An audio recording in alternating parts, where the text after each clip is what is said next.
Hey everybody, welcome to Sew with Joe. Today we're going to pick up where we left off last time, doing a houndstooth checked pattern patch underneath my big butthole. Some major repairs on these jeans. They are over 20 years old and need some TLC. Let's get to it.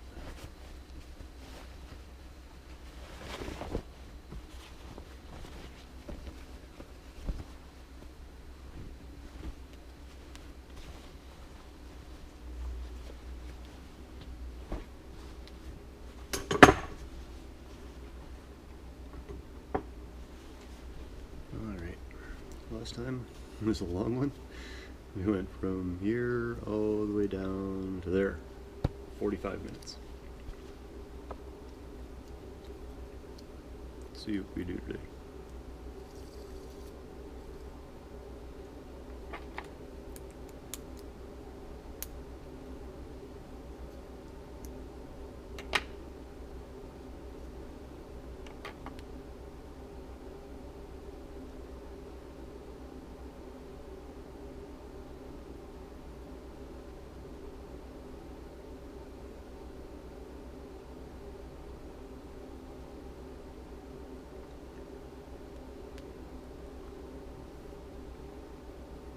So today I'd like to talk about shopping locally, keeping your money within your state, province, wherever you're from. You're part of the, you're a little chunk of the universe. And I think the main thing there is to buy things from people that you know. Not necessarily that, you know, you've known your entire life or know personally, but that you can go to their business and say, hey, how's it going? You know, this is what I'm looking for. What can you do for me? I know it takes more time than hopping on Amazon and searching for the best deal. I think it's worth it. I'll give one example. We're referencing, once again to clothing. This is another Scam Skate t-shirt, Stoke screen printing t-shirt. The neat thing here is that that's my buddy Cody. Sorry, jeez, so I keep forgetting where you guys are. There. That's my buddy Cody. The picture was taken by my buddy Colin. The shop is owned by my friends Joel and Gavin, and the guys in the back printing it I know as well. They're good guys. Not going to name them because they're more private people. The thing is, it's cool when you can look at something and go, I have a personal connection with this item. Another thing is, a friend of ours is making mugs, handmade,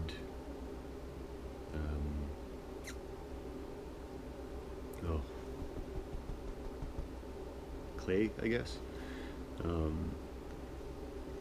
And then, they're glazed and what's the word when you put it in the kiln or whatever? And glazed and baked. Let's go with baked. And really, really good quality and cool designs. And every time you look at it, you get to say, I know the person that made this. And you think of them, and you think of, times you've spent with them, adventures, and it's the whole thing of bringing you joy. And I think that products that you purchase that are locally made and that you know the people and et cetera, what I just said. I think that's a special thing. It makes coffee. Doesn't make coffee.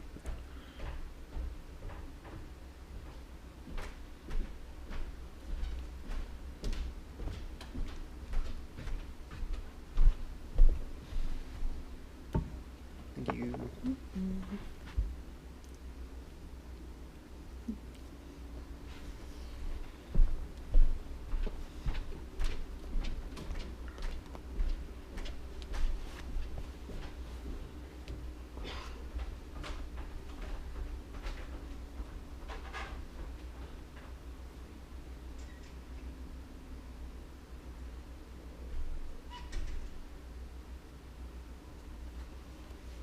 And yeah, mugs, something you use every day.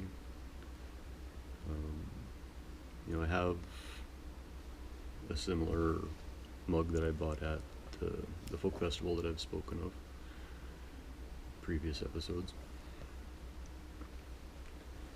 And it's awesome. It's awesome. I got it at the festival. It's special that way.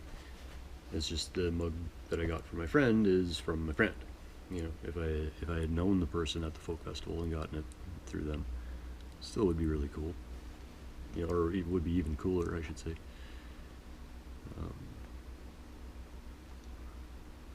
Yeah.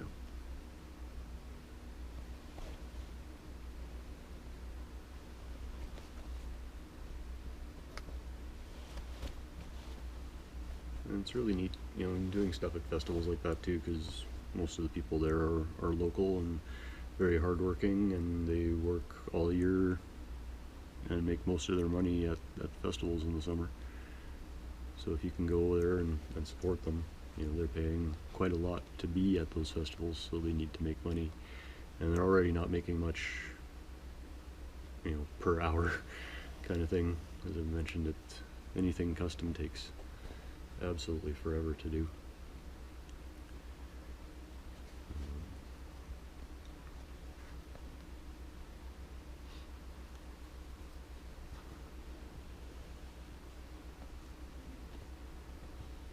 And then even stuff like for our vehicles, and it's not always possible, to buy things locally, but do it when you can. And like for our van, we've got a 1987 Volkswagen Westphalia, a Vanagon, and there are a million aftermarket products for those things. And the neat thing is, often you can find stuff that's made locally, because a lot of the times the stuff that is sold isn't the best quality, or it's brutally expensive. So if you find something from someone locally, I don't know, I think it's worth more. At least you can kind of justify the expense by saying, yeah, I'm supporting local.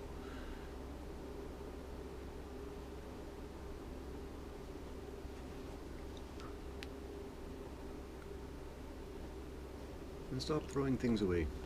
That's one big thing. Like, if you want to support local places, stop throwing things away. If something breaks, bring it somewhere that it can be fixed. Many things you can fix for pennies on the dollar compared to buying a new one. And just keep using it, and keeps it out of the landfills.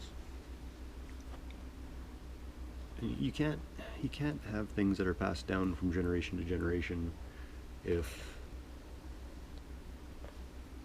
you keep throwing stuff out. That might sound obvious. Like, all of a sudden, I'm trying to think of an example here.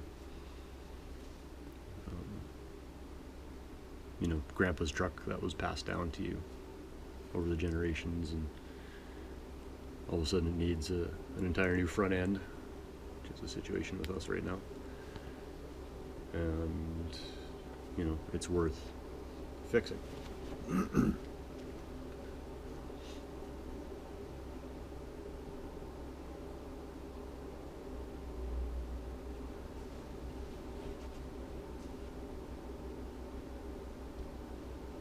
and stuff, like rather than bringing your vehicle to a dealership to get fixed, bring it to some guy that works out of his shop or his backyard, or those shady tree mechanics that everybody in town says this guy is the guy to go to. Support those guys.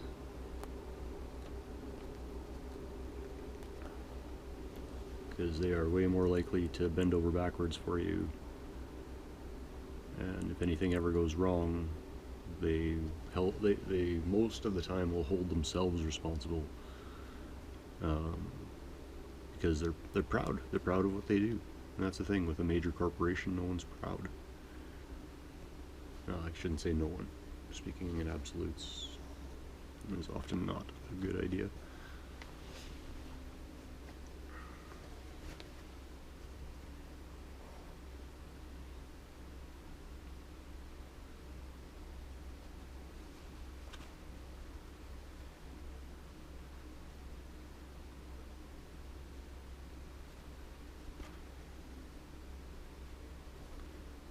Like you go to Canadian Tire, you get some kid behind the counter that doesn't care at all. He doesn't care about customer. Well, he doesn't want to lose his job, so he cares about customer satisfaction to that point. But he doesn't own the business, so he's not worried about his reputation. Canadian Tire's already got a pretty shit reputation for the work that they do. The only thing I ever go there for automotive wise is parts or tires. I will let them do tires because they have a good tire warranty.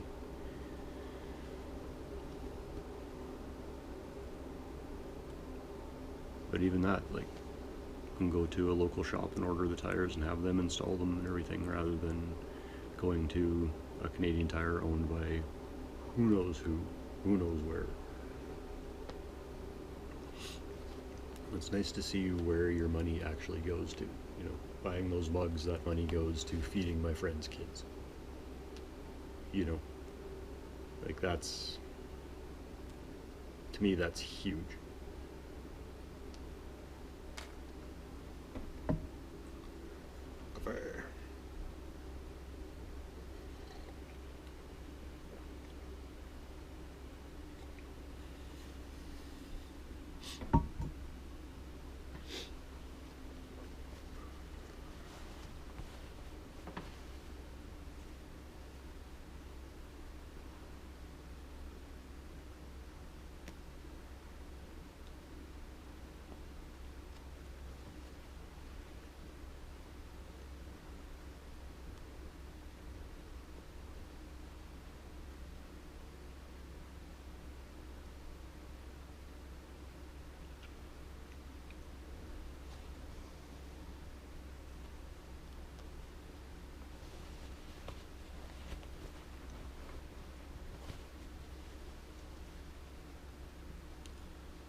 Or even something as simple as going to like a non-chain salon.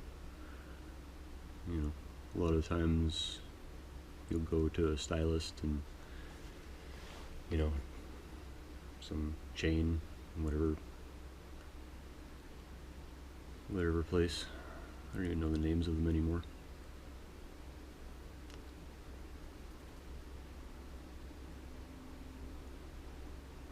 But go to a locally owned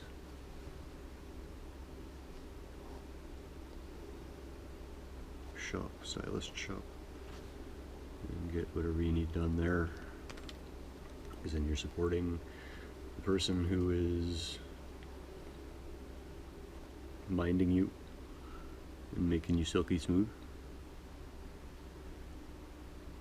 and renting that chair that you're sitting in, because they pay, well, depends on where you go, but a lot of times stylists will be renting chairs at places.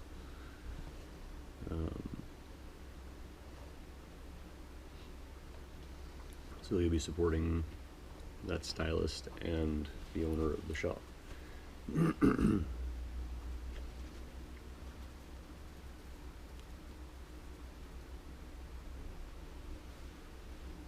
Or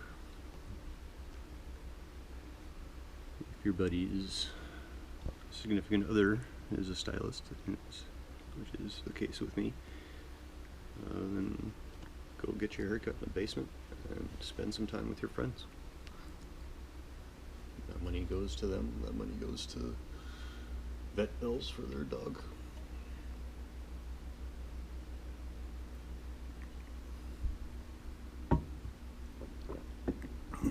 Pardon.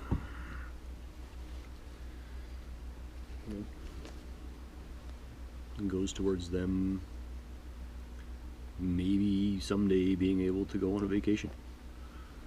You know, if they have enough people supporting them, they might actually be able to take some time off of working so bloody hard.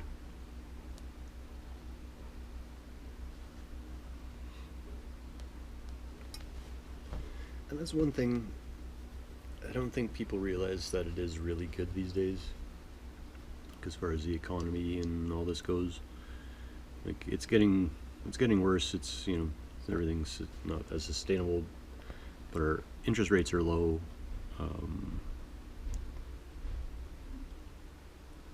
And it just seems like people don't have to work as hard. And, you know, no, I'm going to take that back. Because back in the day, you had a one-income household. These days, you most often will have a two-income household, and they still won't keep up. So, I guess it depends on your point of view. Some things I just shouldn't talk about.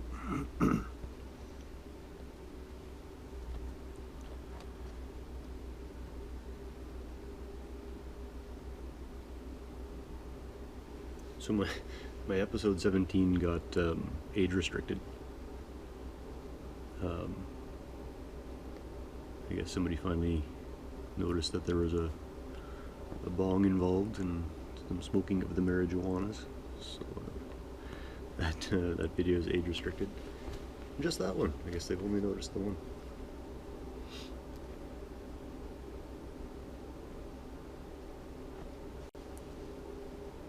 And that's no big deal. It just well, it means, I think it means the channel can't be monetized or something like that. I think that's what they said. Still viewable, just 18 plus only and whatnot. So who knows? Maybe that'll get it more attention. It doesn't matter who watches these. I just like sitting and chilling. And I like making YouTube videos, so win-win.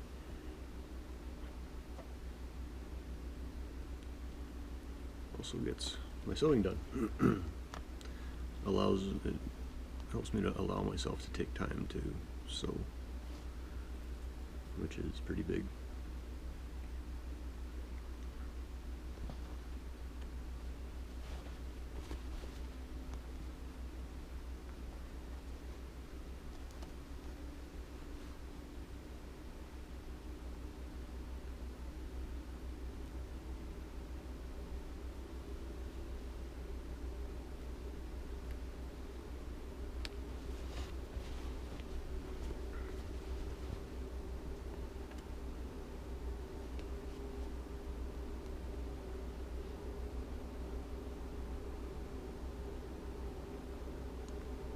So I'm thinking about starting a Patreon account.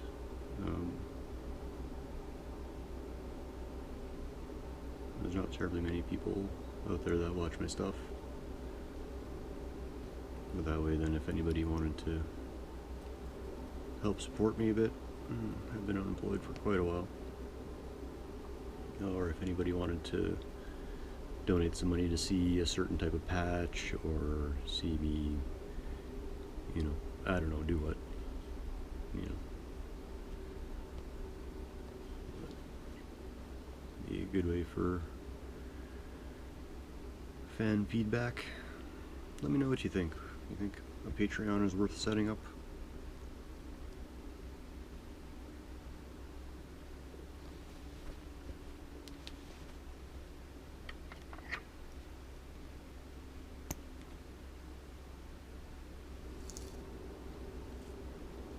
take the time today, finish off this last little bit. I'm waiting for it to warm up outside a little bit. I have some painting to do. You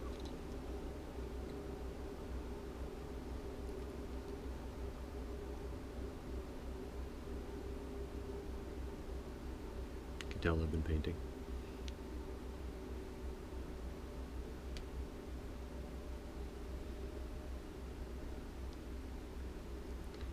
On a related note, my shed is getting closer to done. 10 by 12 shed I'm building in my yard.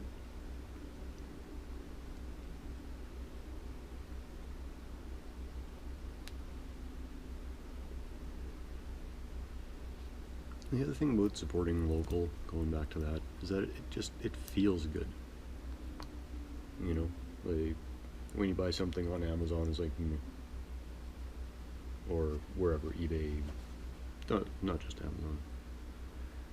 That seems to be the most popular right now, though. When you buy something online, you just click a few buttons and that's it. You know, convenient, yes, fulfilling for some people. Most people like Deadpool, who can't maintain an erection without buying shoes online. I'm sure that's not just in the movies. I'm sure there are people like that out there.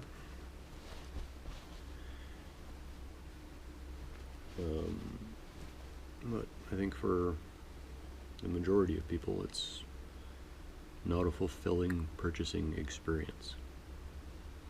And I think that's one thing that's kind of missing, you know, back in the day of trade and barter and whatever. You go around town, you see all the neighbors, everybody's nice to each other, you're bartering, you're trading, you're trying to maintain a good community.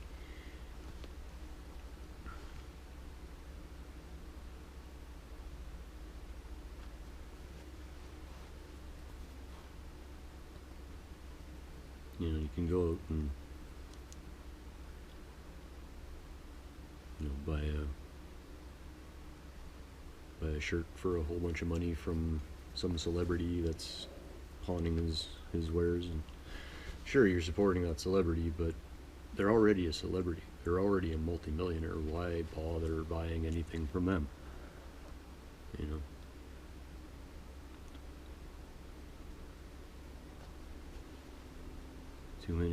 Too many dollars going to large corporations and not enough dollars going to people. Money just keeps filtering up to the same 5 people in the world. I'm exaggerating. Sure, it's more like 6 or 7, but they don't need any more money.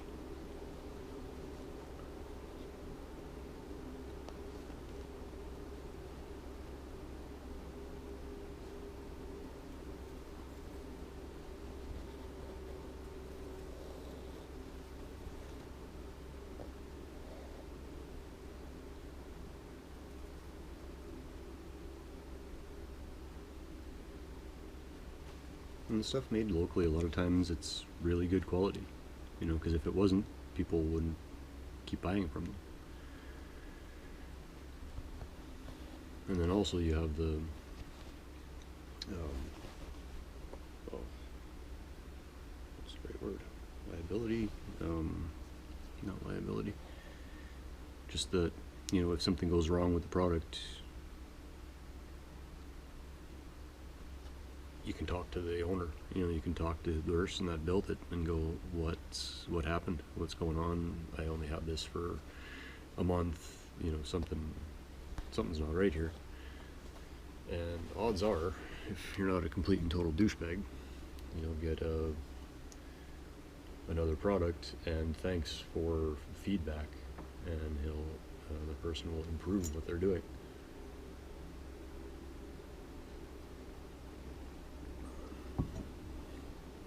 It's like the motorcycle manufacturers that have the punch me in the face guarantee. There's one guy, he's like, if any of my parts break on your bike, you can punch me in the face. Like literally, that is his ad. That's come down, punch me in the face if it breaks. And you know, while that may be a bit extreme, I think it's a great example of quality of workmanship. Because this guy is so confident that he's willing to put, you know, personal physical damage on the line, because that's the same thing you're doing by buying his product. You know, when you buy a motorcycle product, you're putting your faith in that thing, because depending on what it is, of course, that product could, well, if it's not good, it could kill you. If it is good, it could provide you with, you know, great riding for the rest of your life, whatever the part is. So, you know, if you're riding along and all of a sudden you buy a kickstand off the guy, and you go kick your kickstand out and put the weight of your bike on it, and the kickstand breaks and falls over, you know, you're risking personal injury because it could fall on you, or you know, if it's something that happens while you're riding, especially, it could cause some serious damage. So I think it's neat that he puts the same, I guess, faith or guarantee on a product. I don't know exactly how to say it.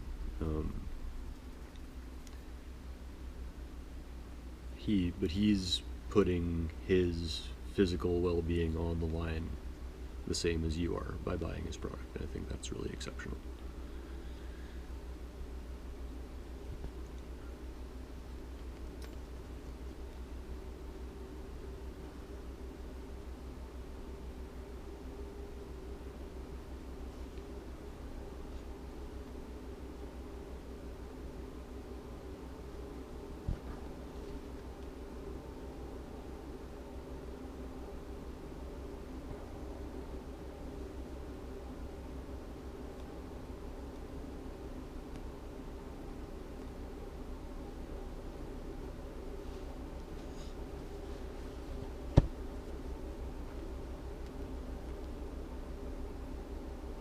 We are almost donezo on this patch.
There we have it. Time to pull a pin on another patch.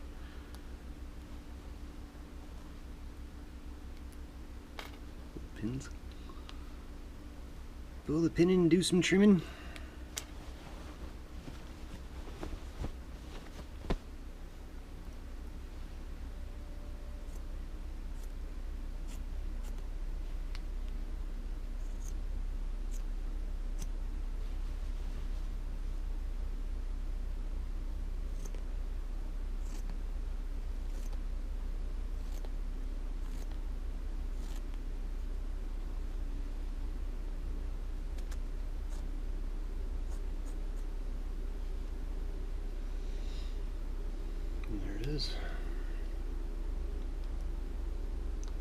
One step closer to being able to wear my jeans.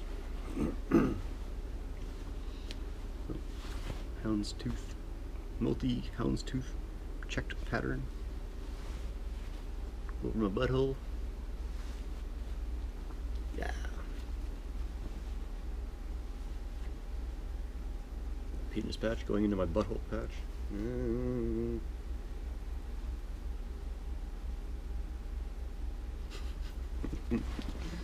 Oh yeah. Oh by oh.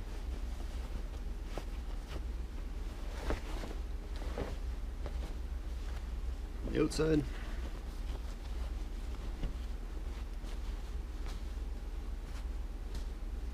There it is. Good. Now I have another pocket. It's a neat thing with the triangle shape, or any patch really, that you end up with little pockets everywhere. Airport security hates me so much. Oh, they must. I think they do. Because I come in and there's like a billion little hidey spots for whatever in here.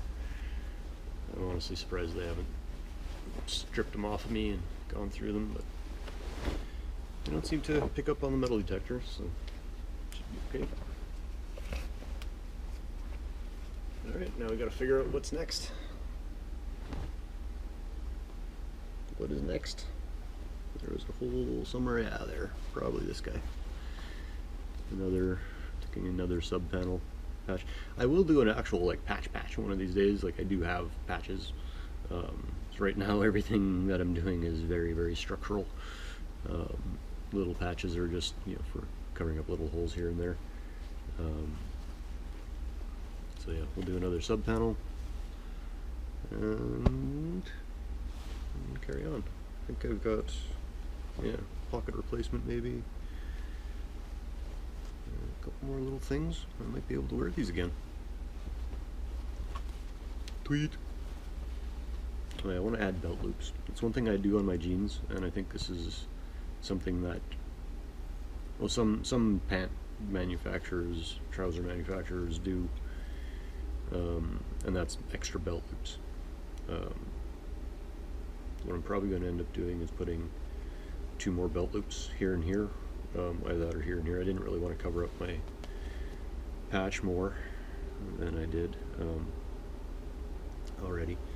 So yeah, I might do one here, and I'm a belt wearer, and just really helps keeping the crack out of the picture. Anyway, thanks a lot for joining me. I really do appreciate it. I think this is helpful. I think this is healthy for me.